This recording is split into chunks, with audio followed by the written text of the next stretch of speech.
Embarquez pour un voyage passionnant en perçant le mystère de Dubaï, une ville qui non seulement dépasse les attentes mais laisse les nouveaux visiteurs complètement captivés. Réputée pour être un paradis où les riches et les célébrités peuvent s'adonner à leurs plaisirs préférés, Dubaï est loin d'être une ville ordinaire. Abritant des merveilles architecturales telles que l'imposant Burj Khalifa et l'opulent Burj Al Arab, Dubaï montre son penchant pour les prouesses d'ingénierie uniques. Numéro 1. Dubaï possède une impressionnante voiture de police, la Bugatti Veyron. Réputée pour sa sécurité, Dubaï a équipé sa police de véhicules de luxe tels que Bentley, McLaren, Ferrari et Porsche. En plus de l'exceptionnel Bugatti Veyron, ils ont récemment ajouté la puissante et élégante Genesis GV80 2021 et la Toyota Supra 2021, qui peuvent atteindre 100 km/h en 4,1 secondes. La police de Dubaï ne tolère pas le crime, comme le démontre sa capacité à conduire la Bugatti Veyron à 408 km/h, la voiture de police la plus rapide du monde. De plus, la Toyota Supra 2021 est l'une des voitures de série les plus rapides, accélérant de 0 à 100 en moins de 2,5 secondes. Dubaï montre son engagement en faveur de la sécurité avec une flotte de police de haute technologie et performante. Numéro 2. Le Burj Khalifa se dresse majestueusement comme le plus haut bâtiment du monde, atteignant une hauteur de 828 mètres sur le magnifique paysage de Dubaï. Ce monument architectural surpasse les structures emblématiques telles que l'Empire State Building et la Tour Eiffel, mais sa grandeur ne s'arrête pas là. Il établit 6 records du monde supplémentaires, dont celui de la structure comportant le plus d'étages, de la plus haute plateforme d'observation en plein air et de l'ascenseur de service couvrant la plus grande distance. L'ampleur du Burj Khalifa se voit dans ses matériaux, équivalents au poids de 100 000 éléphants notamment, et dans l'aluminium qui pèse jusqu'à 5 avions A380. En termes de durabilité, le bâtiment réutilise 15 millions de gallons d'eau par an à diverses fins, notamment pour la célèbre fontaine de Dubaï. Détail surprenant, sa pointe est visible jusqu'à 95 km de distance. Après 6 années de construction, en janvier 2010, le Burj Khalifa a été inauguré, s'imposant comme une merveille architecturale mondiale. Numéro 3. Les îles artificielles de Dubaï, évaluées à des milliards de dollars, témoignent de l'ambition sans limite de la ville de créer des merveilles au milieu du désert. Malgré son luxe évident comme le Burj Khalifa et ses véhicules de luxe, l'une des créations les plus audacieuses de Dubaï est un archipel qui imite les nations du monde, même visible depuis l'espace. Cependant, ce projet ambitieux se heurte à des défis. On a observé que ces îles artificielles cèdent la place à la mer en raison de divers problèmes historiques. Ce qui était autrefois un symbole de grandeur est désormais confronté au défi du naufrage. Les histoires derrière ces acquisitions insulaires, comme celle de John Olin et Safi Kass, racontent des défis personnels et financiers. Le défi supplémentaire est le retrait de ces îles, rendant le sable à la mer. Si ce processus persiste, l'archipel pourrait être à nouveau submergé. Cela nous amène à réfléchir sur des récits anciens qui mettaient peut-être en garde contre les risques liés à la construction sur des terrains instables, une leçon qui pourrait être pertinente dans le contexte moderne de Dubaï. Numéro 4. Dubaï se distingue par son offre innovante de distributeurs automatiques d'or, reflétant sa position de destination de choix pour les amateurs d'or. Ces machines permettent aux clients d'acheter de l'or pur 24 carats rapidement et facilement, soit en espèces, soit par carte de crédit. Pour garantir la sécurité et la confiance de ces transactions, chaque machine est équipée de caméras de sécurité et d'options permettant de contacter un opérateur si nécessaire. Avec environ 50 de ces appareils répartis dans la ville, Dubaï renforce sa réputation de paradis doré. La raison de la confiance dans les achats d'or à Dubaï réside dans ses réglementations strictes. Le gouvernement contrôle méticuleusement l'authenticité et la qualité de chaque pièce vendue, éliminant ainsi les préoccupations concernant la pureté de l'or. De plus, Les bijouteries sont tenues d'afficher un sceau de pureté qui détaille l'authenticité et les caractéristiques de l'or, assurant ainsi la transparence aux consommateurs. Cette combinaison de réglementation stricte et de transparence fait de Dubaï une destination d'investissement dans l'or de confiance, mondialement reconnue pour sa qualité et son authenticité. Numéro 5. Dubaï, connu pour son opulence, présente une situation intrigante, l'apparition de supercars abandonnés dans le désert. Ce phénomène trouve son origine dans la structure juridique de Dubaï, influencée par la charia islamique, où le défaut financier est considéré comme un délit passible de prison. Cette réalité contraste avec les attentes de nombreux expatriés, qui représentent la majorité de la population et font face à des difficultés financières.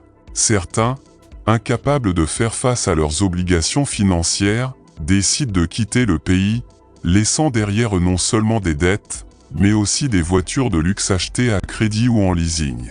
Ce paradoxe met en évidence le défi du maintien du statut et de la richesse à Dubaï, où la prospérité coexiste avec un cadre juridique strict, conduisant à la présence inattendue de supercars abandonnés comme symbole de défis financiers éludés. Numéro 6. À Dubaï, la police a adopté une avancée technologique impressionnante, des motos volantes qui fonctionnent comme des drones. Depuis leur introduction en 2017, ces motos ont suivi une formation intensive pour être déployées dans les zones urbaines encombrées et les endroits reculés. Équipées de 4 hélices, ces motos peuvent s'élever jusqu'à 5 mètres du sol et atteindre des vitesses de plus de 70 km/h, avec une durée de vol qui varie entre 25 et 40 minutes. Ces motos sont idéales pour des interventions rapides. Des pilotes de police, maîtrisant à la fois les motos et les drones, sont formés pour les manipuler. Dubaï s'est imposé comme un leader en matière d'innovation policière en intégrant ces motos volantes, obtenant même les approbations d'agences telles que la Federal Aviation Administration des États-Unis. Ce développement marque une nouvelle ère pour la sécurité urbaine à Dubaï, combinant technologie et mobilité de manière innovante. Numéro 7. L'Atlantis Le Palm & Palm Island à Dubaï n'est pas seulement un hôtel, mais un symbole de luxe et d'exclusivité. Avec un investissement de 1,5 milliard de dollars, cette station sous-marine redéfinit l'opulence. Ces attractions vont des restaurants dirigés par des chefs renommés au passionnant parc aquatique Aquaventure. Le point culminant, cependant, est sa suite sous-marine, où les clients peuvent s'immerger dans un monde aquatique avec vue sur un impressionnant aquarium abritant 65 000 créatures marines. Imaginez-vous vous détendre dans une baignoire en marbre tout en regardant les requins et les raies nager autour de vous. L'expérience est encore améliorée grâce à des services personnalisés, notamment un majordome dédié et un processus d'enregistrement dans la chambre. Chez Atlantis The Palm, vous vous immergez dans une oasis de luxe, de sérénité et de merveilles marines, créant des moments inoubliables. Numéro 8. Ski Dubaï, situé dans le Mall of the Emirates, est plus qu'une piste de ski, c'est un miracle hivernal au milieu du désert. S'étendant sur 22 500 mètres carrés, cette installation impressionnante offre une expérience de froid constant, maintenant des températures entre -1 et 2 degrés Celsius toute l'année. Son attraction principale est une montagne couverte de 85 mètres de haut, équivalente à un immeuble de 25 étages, avec 5 pistes conçues pour les skieurs de différents niveaux. La première piste intérieure Black Diamond se démarque, une descente difficile de 400 mètres. Mais l'expérience ne s'arrête pas au ski. Vous pourrez également interagir avec des pingouins, qui sont occasionnellement relâchés pour le plus grand plaisir des visiteurs. Cet espace démontre la capacité de Dubaï à se réinventer, en proposant une expérience de ski unique dans un environnement désertique et en attirant aussi bien les aventuriers que ceux en quête d'expériences insolites au cœur du Moyen-Orient. Numéro 9. Le Muqab, ce méga-projet gigantesque et tentaculaire à la taille de 20 bâtiments de l'Empire State propose des pistes de course pour voitures volantes, ainsi que des expériences immersives qui imitent les visites sur d'autres planètes. Les voitures autonomes ne sont plus seulement une vision du futur. Dans la capitale saoudienne, Riyad, des projets sont en cours pour construire une immense mer au sein de la ville. Cette mer sera complétée par des pistes de course pour voitures volantes et des expériences immersives simulant des visites sur d'autres planètes ou mondes, où les gens s'élèveront au-dessus de bâtiments de taille normale. Présentation du Mukab, un nom dérivé du mot arabe, 4Q. Ce méga-projet tentaculaire servira de point central du nouveau projet entourant Murabba, qui vise à étendre l'empreinte de la capitale pour accueillir environ 350 000 résidents sur plus de 4 695 acres. Le Mukab atteindra une hauteur de 1312 pieds et offrira un mélange de résidences, d'hôtels, d'espaces de bureaux, de parcs extérieurs et de passerelles piétonnes. À l'intérieur, des expériences futuristes immersives de l'espace seront créées à l'aide de projections holographiques, comme des personnages géants. Numéro 10. Dubai Healthcare City. L'idée de concevoir le Dubai Island Ring est basée sur l'approche tournée vers l'avenir et la fourniture d'un complexe multifonctionnel axé sur les services médicaux. L'intégration créative d'une approche numérique, d'une architecture durable, ainsi que des conditions géographiques et sociales de la région a été prise en compte, et une attention a été accordée aux besoins futurs de Dubaï à toutes les étapes d'idéation et de conception, ce qui a conduit à la formation du résultat final. L'accès à cette île se fera via des systèmes de transport sous-marin, tels qu'un monorail et des voitures électriques. Différentes stations ont été conçues pour accéder à chaque partie de l'île. En raison d'une approche orientée vers les piétons, l'entrée de l'île est située sous terre et les voitures ne peuvent ni monter ni entrer dans l'île. La forme en croissant du plan du site est un symbole de l'architecture de la région de Dubaï et de la géométrie du Burj Al Arab, ainsi que des éléments religieux musulmans, comme le mois lunaire. De plus, une combinaison abstraite de formes paramétriques et de modèles géométriques islamiques a été utilisée dans la grille conçue pour le site et les niveaux supérieurs. Numéro 11. Skyport a annoncé le premier port de taxi aérien électrique d'Australie. Ils ont présenté une conception modulaire Vertaport développée par Contrara Rural Architecture, qui peut être mise en œuvre partout dans le monde. Juste une semaine après que Skyport, une entreprise australienne de Vertaport, a révélé son intention de construire le premier réseau de terminaux de taxis aériens à Melbourne, la société a lancé une base de données pour évaluer et catégoriser les emplacements potentiels d'infrastructures de mobilité urbaine dans le monde. Lors du Congrès mondial du taxi aérien à Istanbul, en Turquie, la société a également annoncé qu'elle avait ouvert sa base de données de partenaires immobiliers pour accepter les inscriptions pour des sites Vertaport potentiels dans le monde entier. Selon Skyport, la conception a été développée avec l'aide spécifique au site d'Arup et de TU70 Aviation. Ces superbes bâtiments sculpturaux peuvent être installés sur des composants emballés dans des conteneurs d'expédition partout dans le monde. Numéro 12. Future ville durable sur Mars. Le studio d'architecture Abibou a conçu le concept d'une ville autosuffisante sur Mars appelée Nuwa, qui pourrait être construite en 2054. L'architecte explique le projet de conception pour la situer à l'intérieur d'une falaise sur Mars. Nuwa a été conçu pour l'organisation à but non lucratif Mars Society, dans le but de devenir la première colonie permanente sur Mars. La colonie verticale, qui pourrait à terme abriter 250 000 personnes, serait encastrée dans le flanc d'une falaise et serait construite avec des matériaux disponibles sur la planète. Le fondateur d'Abibou, Alfredo Munoz, estime que la construction d'un habitat permanent à grande échelle sur Mars est réalisable au cours de ce siècle et que la planète a un plus grand potentiel de peuplement que la Lune. Selon les déclarations de Dzing, les habitats permanents et autonomes sur la Lune seraient difficiles à cause du manque d'eau et de minéraux essentiels. Au lieu de cela, Mars offre les ressources nécessaires pour créer un règlement pleinement durable. Numéro 13.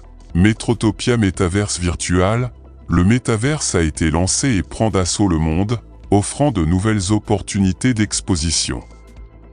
Une exposition métaverse fait référence à un événement ou une exposition qui se déroule dans cet espace de réalité virtuelle, qui combine des éléments du monde physique et numérique. Il s'agit d'une exposition virtuelle qui permet aux participants d'explorer, d'interagir et d'expérimenter différentes présentations dans un environnement numérique. Au sein du métaverse, les expositions modiverses peuvent afficher une variété de contenus, tels que des œuvres d'art, des produits, des présentations multimédia, des installations virtuelles, des expériences interactives, etc. Ces expositions peuvent reproduire des objets physiques ou présenter des créations entièrement numériques. Metrotopia a été lancé le 6 juin 2023. Il s'agit d'une initiative unique dans le métaverse, dédiée à devenir le centre de communication virtuelle pour la communauté mondiale du design. Numéro 14. La villa emblématique, conçue par Zubeda Imad. La superficie de la villa emblématique est de 2000 m². Cette villa représente un style de vie complètement différent dans un monde futuriste, où le transport se fait par avion et aéroglisseur.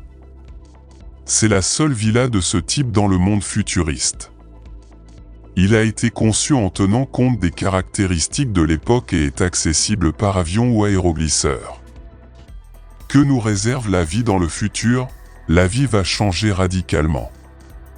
En l'an 300, les gens ne conduiront plus de voitures, ils pourront voyager sur des aéroglisseurs, des machines à voyager dans le temps et même utiliser le nouveau système de téléportation. Ils pourront simplement voler partout où ils veulent aller. Le futurisme est le mouvement de design moderne caractérisé par des lignes dynamiques et une apparence monochromatique qui suggère le mouvement et l'urgence. Numéro 15. Dubaï 2030 sans tempête de sable ni poussière. Avez-vous déjà vécu une tempête de sable? Si vous avez passé du temps à Dubaï ou dans toute autre ville des Émirats Arabes Unis, en particulier au printemps et en été, vous avez probablement été témoin de son climat désertique tropical et de ses énormes tempêtes de sable. On sait que lorsque ces tempêtes surviennent, elles ralentissent et même, à grande échelle, paralysent complètement la vie quotidienne en ville.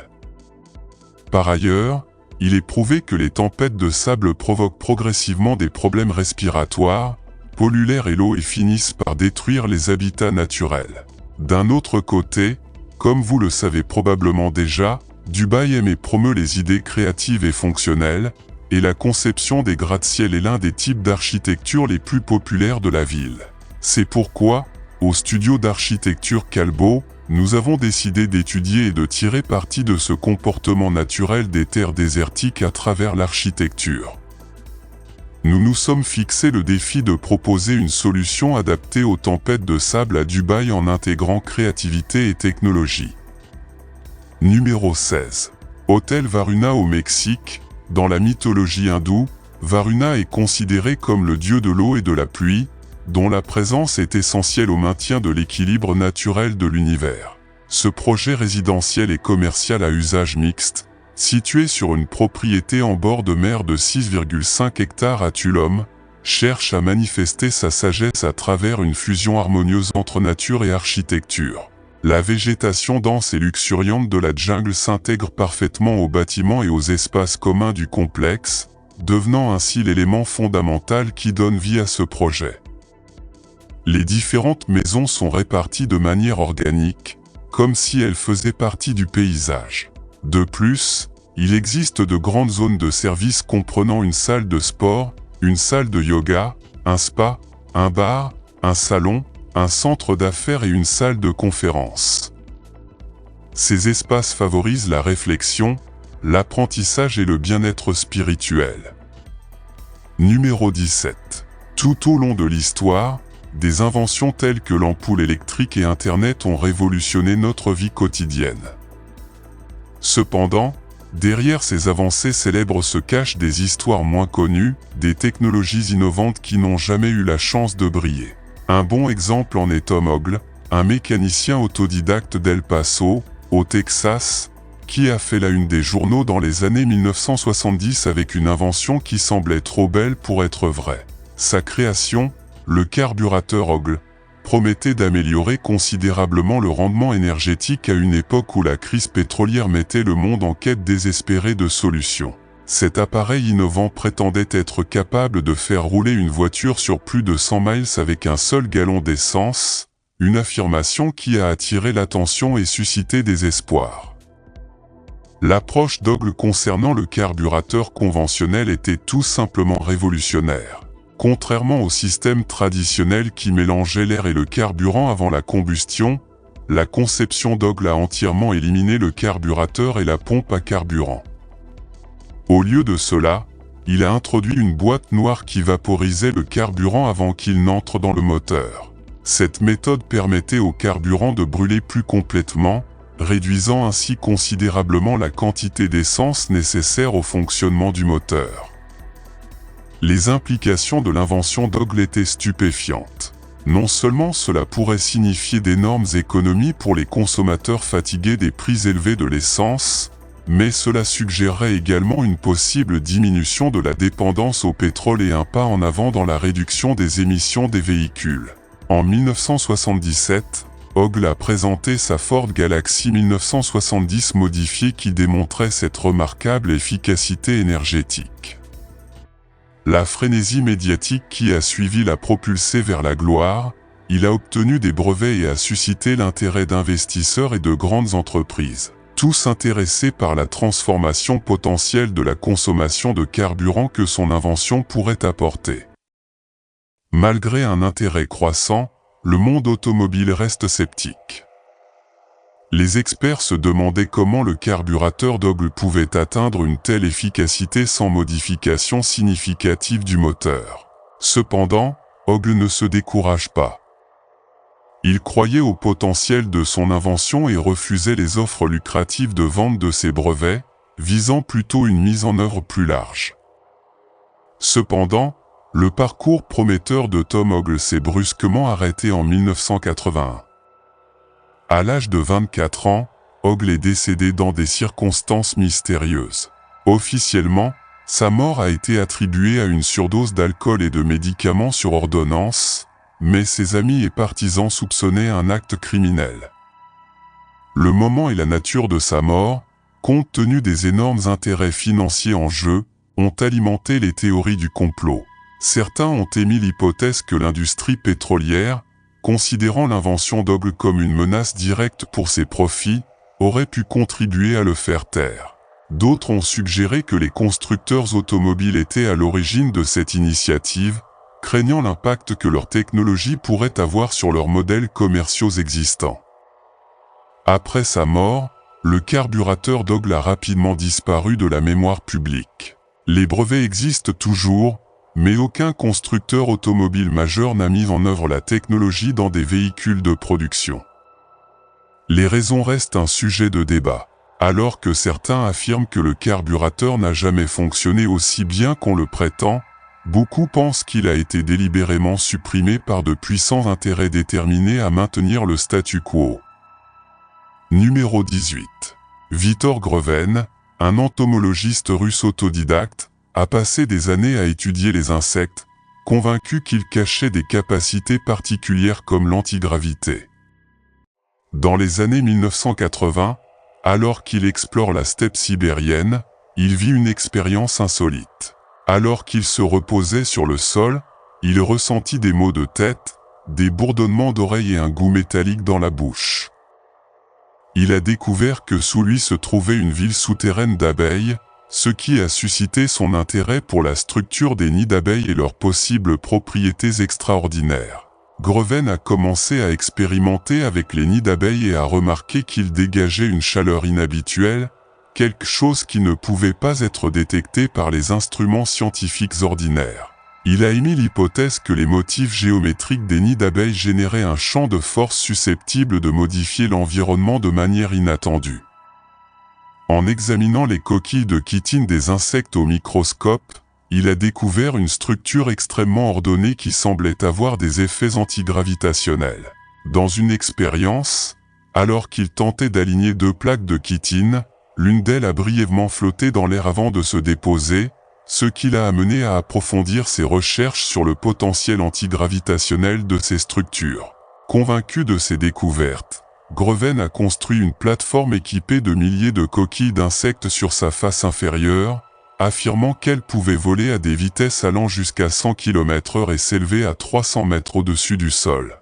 Il a également affirmé que l'appareil rendait l'utilisateur invisible d'en bas et l'entourait d'un champ de force qui neutralisait l'inertie et la pression dynamique. Malgré l'ampleur de ces affirmations, Greven s'est heurté à un grand scepticisme de la part de la communauté scientifique. Ses tentatives de breveter son invention en 1992 ont échoué et, bien qu'il ait écrit un livre détaillant ses découvertes, des centaines d'images et de schémas cruciaux ont été supprimés avant leur publication, ce qui a soulevé des soupçons quant à la censure de son travail. Certains estiment que ces recherches ont été considérées comme trop perturbatrices ou dangereuses pour être rendues publiques, tandis que d'autres suggèrent qu'il a été victime d'un complot au sein de la communauté scientifique et éventuellement des agences gouvernementales. Numéro 19. Stanley Meyer, un inventeur ingénieux de l'Ohio, a révolutionné le débat sur les énergies alternatives dans les années 1980 avec sa pile à combustible innovante à eau. Contrairement aux appareils d'électrolyse courants, Meyer a affirmé que son invention pouvait diviser efficacement les molécules d'eau en hydrogène et oxygène en utilisant une quantité minimale d'énergie électrique et de fréquence de résonance, une technique inconnue à l'époque. Meyer a démontré sa technologie dans un buggy qui, selon lui, fonctionnait exclusivement sur l'eau, utilisant les gaz générés par sa cellule pour la combustion. L'idée d'un véhicule qui se déplacerait sur la route avec un réservoir rempli uniquement d'eau, qu'il s'agisse de pluie, d'océan ou même de fonte des neiges, a captivé l'imagination du public et promettait d'être une alternative carburant abondante, durable et écologique. Huile. Le battage médiatique autour de la pile à combustible à eau de Meyer était énorme. Il est apparu dans des segments d'actualité locale qui le présentaient comme quelqu'un qui transformait un rêve de longue date en réalité, utiliser l'eau pour alimenter les voitures. Cependant, la communauté scientifique a accueilli avec scepticisme les affirmations extraordinaires de Meyer, remettant en question la validité et la reproductibilité de ses résultats. Tragiquement, le voyage de Meyer s'est terminé brusquement et mystérieusement. Le 20 mars 1998, alors qu'il dînait dans un restaurant, il vit un épisode inquiétant. Soudain, il s'est levé, s'est saisi la gorge et a dit « J'ai été empoisonné ». Peu de temps après, il s'est évanoui et est mort. Bien que la cause de sa mort ait été officiellement signalée comme étant un anévrisme cérébral, cela n'a pas empêché diverses théories du complot de surgir. De nombreux partisans de Meyer pensaient que sa mort était liée à son invention, considérée comme une menace pour l'industrie pétrolière mondiale. Après son décès, l'intérêt pour sa pile à combustible à eau a continué de croître, plusieurs passionnés tentant de reproduire sa technologie. Cependant, à ce jour, personne n'a réussi à démontrer de manière concluante un modèle fonctionnel reproduisant les résultats revendiqués par Meyer, ce qui continue d'alimenter le mystère qui entoure son invention. Numéro 20. Les idées de Joseph Newman et de sa machine énergétique sont parmi les plus intrigantes dans la recherche de technologies alternatives.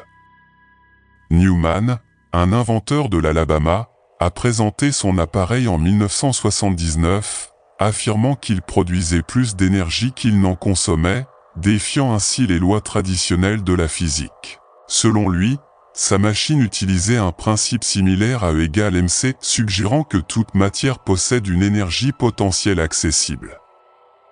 Malgré le soutien de plus de 30 scientifiques et collaborateurs de la NASA, sa demande de brevet a été rejetée car considérée comme une machine à mouvement perpétuel. Les tests du Bureau national des normes n'ont pas confirmé les résultats promis par Newman, qui a allégué des irrégularités dans les tests. La communauté scientifique reste sceptique et Newman peine à obtenir le brevet. En 1987, Newman s'est présenté à la présidence des États-Unis, affirmant qu'il avait reçu des instructions divines pour empêcher l'extinction de l'humanité. Après sa mort en 2015, son héritage s'est poursuivi avec le soutien de ses adeptes et collaborateurs.